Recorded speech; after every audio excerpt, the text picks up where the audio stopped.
હાલો દોસ્તો, જય શ્રી કૃષ્ણ. પવિત્ર શ્રાવણ માસની આપ સૌને હાર્દિક શુભકામનાઓ.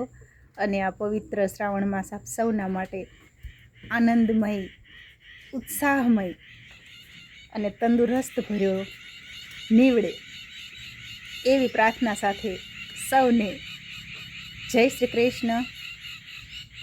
શ્રાવણ મહિનો ચાલુ થાય એટલે લગભગ તમામ પ્રકારના તમામ લોકોના વ્રત ઉપવાસ બધું જ ચાલુ થઈ જતું હોય છે. એટલે આજે એક નાનકડી એવી વાત કરવી છે, બહુ મોટી વાત નથી કરવી. એક મારી જેવી બેન હતી, મારી જેવી કેમ ખબર છે કે એક તો આપણું આ પશુપાલન, બીજી આપણી આ ખેતી, અને ત્રીજું ઘરકામ. આ ત્રણ વસ્તુ એક મહિલા ઉપર જ્યારે આવે ને ત્યારે એમ થાય કે આમાં ઉપવાસ કઈ રીતના કરવો, ભગવાનને કઈ રીતના રીઝવવા, ભગવાનને કઈ રીતે પ્રસન્ન કરવા. એટલે એક મારી જેવી સ્ત્રી હતી ને, એ પૂજારી પાસે જાય છે. પૂજારીને જઈને પૂછે છે, મંદિરે જઈને, કે પૂજારીજી એવું કોઈ વ્રત બતાવો કે જે વ્રત કરવાથી ભગવાન બહુ જલ્દી આપણી ઉપર પ્રસન્ન થઈ જાય. તો જવાબ બહુ મસ્ત સાંભળવા જેવો છે. પૂજારીજીએ જે જવાબ આપ્યો એ ખરેખર સાંભળવા જેવો છે, અને ખરેખર મારી જેવી મહિલાને નહીં પણ તમામ મહિલાઓને લાગુ પડતો આ પ્રશ્નનો જવાબ છે.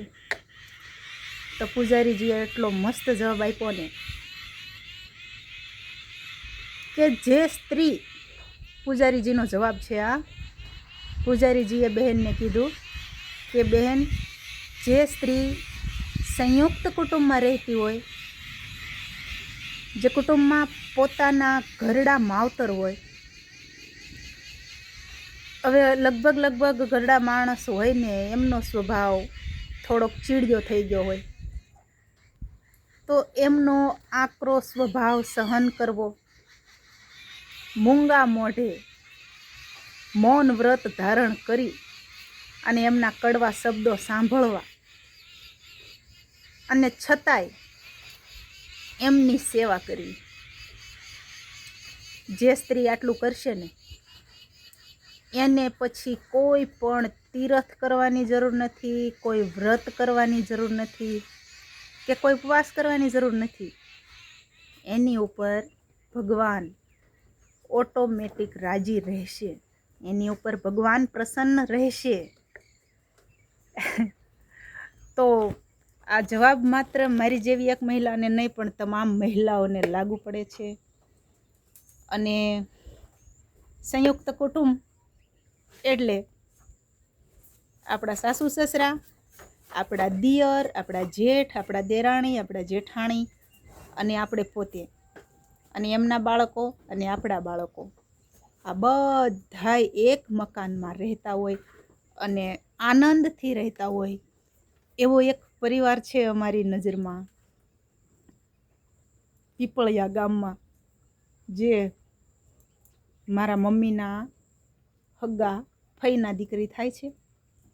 અને એમણે સંયુક્ત પરિવારમાં રહે છે. એમને પોતાને 2 દીકરા છે, 2 દીકરાની વહુઓ છે. અમારામાં મામા ફૂઈનામાં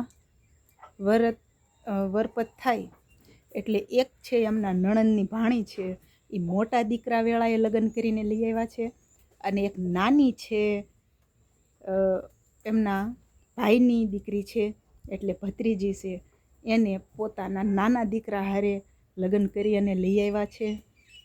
અને બંને ભાઈઓને બે બાળકો છે.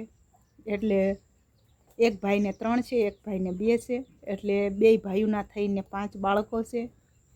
2 ભાઈઓ અને 2 વહુવારું, એટલે 4 જણા એટલે 9 જણા થઈ ગયા.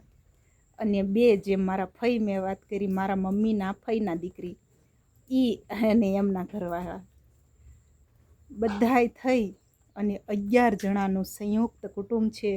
અને અત્યારે હાલમાં પણ એ તમામ લોકો ભેગા થઈને એક જ પરિવારમાં, એક જ કુટુંબમાં, એક જ ઘરમાં રહી રહ્યા છે. અને તમામ લોકો અમારી જેમ પશુપાલન પણ કરે છે, ખેતીવાડીનું પણ કરે છે. મોટો દીકરો છે એ ટ્રેક્ટર ચલાવે, એવા બધા સારા સારા કામ કરે છે. અને બહુ જ સરસ એમના ઘરે આપણે જાવીને તોય એટલો મસ્ત મીઠો, એ જે મારા ફૂઈના દીકરી છે ને એ મારા ફૂઈના દીકરી છે એટલે મારે પણ ફૂઈ જ થાય છે. તો એમનો એટલો મીઠો આવકારો છે, જેમનું નામ શાંતુબેન છે, જે ગોહિલના ભાણેજ છે અમારી જેમ. એટલે એમના આંગણે જ આવીને તો એમ થાય કે ના ના, બહુ આનંદ આવે આપણને. એટલું સરસ તો એમનું આંગણો છે. એમના મસ્ત ટાઈલ્સવાળા જોરદાર વાડીમાં મકાન બનાવ્યા છે. અને ફળિયામાં મોટો વડલો છે, અને વડલાને શીતળ છાયા હોય ને ત્યાં જઈને બેસવાનો એટલો આનંદ આવે. તો ખરેખર આને કહેવાય સંયુક્ત પરિવાર, સંયુક્ત કુટુંબ. કરવાલો. જય શ્રી કૃષ્ણ. ખુશ રહેજો.